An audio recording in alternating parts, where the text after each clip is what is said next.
Hi everybody, my name is Jaden. I'm Eli. I'm Jason. I'm Caden. And we are the Yahoo and the Tour YouTube channel. Spit it out, Jay. How you doing? Good. A little early morning. Good morning, everybody out there. Thank you guys for joining us. We appreciate you guys. We love you all. We are at the tail end of the writings of Abraham. And for those who have hung out with us through this reading series, much love to you guys and thank you. We hope that you guys are learning something. We are definitely learning things as well as we go through these things over and over again.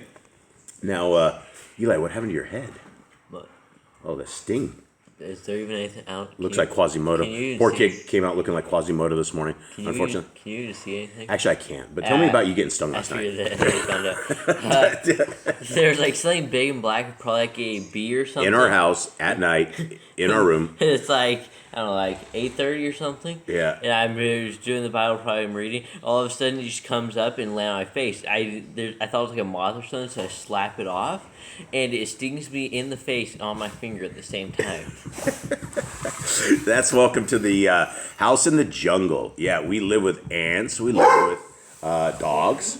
Yes, Jerry. We live with lots of frogs and lots of bats and lots of snakes and lots of things that'll kill you. We live with little fuzzy, furry caterpillars that will put you into a state of shock and kill you, stop your heart as well. Lots of spiders. Yeah, spiders. Yeah, we have lots of spiders. The biting spiders, the non-biting spiders, the spiders that live in Miss Nicole's bathroom. She actually has pet spiders in her bathroom that she uses to kill the other critters that are in there. In fact, I took out one of her pet spiders one time. It was sitting there eating a cockroach, and she loved it. She kept it around, and then one day I took out this huge honking thing, and she was not happy with me that I killed her arachnid friend. And so here we are. This is life in the jungle. So much love to everybody out there. Quickly, I will go over this real quick. If you guys want to get, this is the last day at $59. We are going to be popping these up to probably $64. We figured out how to get these scriptures under 4.5 inches. So Miss Nicole is making a bigger book. So now this thing's starting to look like a dictionary at the size of the front of it. And so we got it down quite a bit, but there is still more cost as far as this goes. So the final price will be $64. That we'll be putting that up tomorrow or the next day. Some point this week we will be putting this up. So this is the last days that you guys can get a pre-order. And it is a huge book. It has 103 scriptures, all restored names. It has 100,000 hours of love that we have sat and proofread, that we have taken care of Yah's scriptures, that we put together the greatest translation you will ever find anywhere, and it is available to you. You will not find this collection anywhere. In fact, I've never seen a book that has over about 87, 88 books in it when it comes down to the Apocrypha. This has 103, and this has everything, and we have gone through these things with a fine-tooth comb, and we are working very, very hard. They will be available to your doorstep at the end of February, early March, Yah willing. And they are the printers and Miss Nicole, and we're working real hard right now to finalize these and get these rolling. So it is already on there. We've already put our payment into India. So it is on its way. So if you guys would like that, and if you guys can't afford this, or if you guys don't want to get one of these, that's absolutely no problem at all. You guys can get the PDFs of the exact same things that will be going to hard print in the same type font. So it's still a big font. So you guys can get these and you can see them. The first one right here it's in the description below.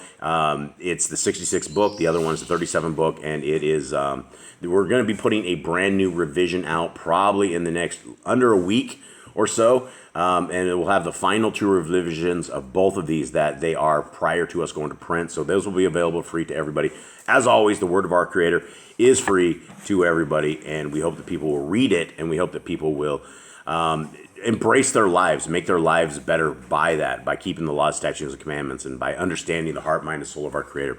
So with that, gentlemen, we are on chapter 141 of something like 150 or 160, I think. I can't remember on this book. Somebody give me quick where we are at, history of where we are. Eli, how you doing? Mr. Shy Guy, let's come up to the mic. Let's put it down. What did we do yesterday? Do you remember?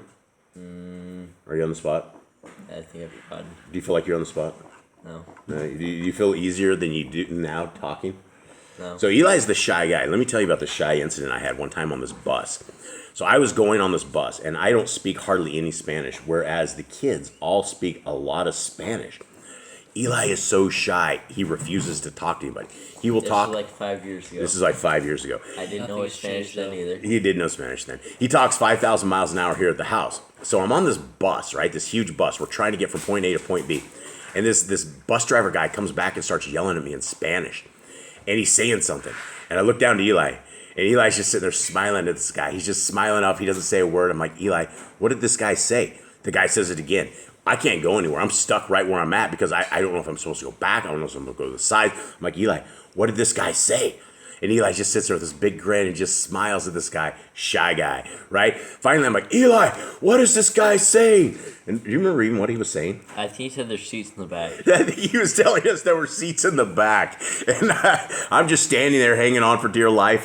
And poor little Eli, he's gone through some shy stuff, but we try to put him on the spot as much as possible to help with the shyness. And he's just over there smiling at me like he did the bus driver. All right, Eli, how you doing, buddy? Now he's frowning at me. All right, can you give me please, a history of what happened yesterday? Or do I need to pass? I actually don't remember. Okay, all of that for absolutely nothing. Jay. All right, so yesterday we had Abraham. He was going to take Isaac to sacrifice. He lied to Sarah, told him he was going to take him to Shem. I mean, it technically wasn't a full lie because he will afterwards, but but before that, he has to go sacrifice him. And as they were going there, Satan kept turning himself into old man into different parts of nature, trying to stop them. And they kept telling Abraham and Isaac that you shouldn't be doing this. There's no reason for them to do this. They're just they're doing it for no reason. He shouldn't sacrifice his only son. He shouldn't let dad sacrifice him. Stuff like that. But they knew it was Satan, and they continued on anyways. You know, a lot of people look at these stories and they're like, you know, there's no God out there that would have him do this, right? They're like, this is cruel. Why did this happen? Why did our Creator? Why did this go down? Why is Jacob going to the Isaac going? Why is Isaac going to the table? One, because he talked about it, said he'd be willing to sacrifice, and two, it was a test to see if Abraham and Isaac were trustworthy people, see if they were truly God's people. Yeah, absolutely. Okay. Anyone else have anything? Anything from the other two? Eli? I know, there's nothing. I do have a reason why I don't remember yesterday's. Why? So I'm doing Jasher, and this story's the exact same as this one. Like the same parts are happening. Buddy, Jasher only has 155,000 words. It's only 2/5 of a million. Understandable. Okay. All right. Let's go. All right. 141. And on the third day, we saw the place afar off, which Yahuwah had appointed for the sacrifice of my beloved son Yitzchak. And I knew the place because of the glory of Yahuwah was there as a pillar of fire and a glorious cloud. And when I saw the place, I said unto my son Yitzchak, my son, dost thou see aught upon yonder mountain? And Yitzchak replied, yea, my father, for the glory of Yahuwah resteth upon it as a pillar of fire and a glorious cloud. Then I rejoiced that my son was found worthy to see the sign also, and we bowed down there and worshiped Yahuwah, our Elohim. So one of that's similar to the cloud that led Israel out of Egypt. Yeah. Where was it only worthy people could see it? Could everyone see the cloud? I don't know. That's a good question. I do not know that. Maybe Moses saw it and everyone else, that's why everyone else had Oh, I think everybody saw this. I think they saw the issues. fire and the cloud, or else they'd be complaining. Where's our Elohim? We see no Elohim. He's not with us. And then, they made a golden calf. Well, that was because Moshe wasn't there. But yeah, I get the point. Okay, 142. As we approached the mountain, Yitzchak said unto me, my father, we have with us the fire and the wood, but we have no lamb to serve as a burnt offering unto Yahuwah. Explain now unto me the mystery hidden in this thing, that I may be obedient unto all which Yahuwah thy Elohim requireth of me. Then I rejoiced, for I knew that Yahuwah had revealed in the heart of my son Yitzchak that which we must do. Therefore I said unto him, Yitzchak, my son, Yahuwah hath chosen thee to be a perfect burnt offering unto him instead of the lamb. And this thing is a type of Ruach of Yahuwah, who is our first father, and his only begotten Ben, who is the lamb slain from before the foundation of the earth. So it seems like Father Abraham knew things that even today people don't know. Right. He saw visions of this back a couple chapters ago. Yeah, and stuff, and he's basically like, he has sacrificed his only son. Abraham gets to feel what Yahuwah has to feel like when he has sacrificed his son, except he doesn't have to go through with it. one thing that Abraham never says is he never says Elohim is going to go down and kill himself on the stake, right? And that's the thing that the church the Trinitarian ways, the satanic doctrines of the Trinitarian. That's what they will have you believe. Is they will have you believe the Father and the Son are the same deities, and they will have you worshiping the Son when we should not be worshiping the Son. We should be worshiping the Father. We should be praying to the Father and not the Son. 6. For surely Elohim will offer his only bin as a sacrifice upon the stake to atone for our sins and for the sins of all mankind, that all men might be redeemed from the power of death and be brought to stand before the judgment bar of the great Yahuwah, to be judged according to their works, that every man might receive a righteous and just judgment, and that mercy might have claim upon the penitent, the price of their sins having been paid by the bin of Elohim. Yea, surely, my son, we have chosen to represent the Father and the bin in this thing. And though I grieve to think of losing thee, my beloved, yet I rejoice that we are honored thus to represent Elohim. Now, this has had to be some very wild moments. Like, we're reading this in a calm, collective state. As these guys are there, as he's explaining this to him, I don't know so much as you're going to do this without, tears streaming down your face, about anguish, knowing what is about to happen. And, even though Abraham had faith in Yah, that Yah would create his descendant line all the way to the end, there's still a point where you're raising a knife to your kid and you're putting him in the place of an animal. And since they had done a tremendous amount of animal sacrifices, this is not anything new. A sacrifice is not anything new. They know how to kill animals. They know how to wrap them, put them on the altar. They know how to make this happen. They've done a lot of it. So, thoughts? Anyone? No. All right. And Yitzchak said unto me, I will do all that Yahuwah hath commanded thee, my father, with joy in my heart, that I am chosen to represent the bin of Elohim in the sacrifice. And I have this hope in me, that if we are faithful to all the commandments of Yahuwah our Elohim, I shall yet stand in the flesh with thee and my mother before the throne of the Ancient of Days, and receive from him the promise of exaltation and eternal lives. When I heard this answer, I rejoiced in my son Yitzchak, whose heart was pure and upright before Yahuwah. But the Ruach of Yahuwah constrained me to test him further. And I said unto him, Hast thou any thoughts or feelings which would prevent thy being offered as a perfect sacrifice before Yahuwah? For if thou dost in any way doubt the efficacy of this sacrifice, which is in the similitude of the sacrifice of the only begotten of the Father, which is full of grace and truth, it is not meet that thou shouldest be offered as a sacrifice before Elohim. So, what's happening here? What is he saying? So basically, if there's any doubt, if he's not truly faithful, then he is not a worthy sacrifice. Yeah, he's basically trying to instill doubt in his kid to test him even further. The test before death. Are you okay with this? Are you doubting this? Does this seem wrong to you in any way? You're about to die. Does any of this seem wrong to you? Life is about to be over. Okay, 5. But Yitzchak answered me, saying, O my father, as Yahuwah liveth, and as thou liveth as a Kodesh man of Elohim, I know that thou art a servant of the Most High Elohim, and that thou dost hold the keys of the fathers. Thou hast never asked me to do anything which was not of Elohim, but thou hast taught me by precept and example to serve Yahuwah, thy Elohim, in every act of my life.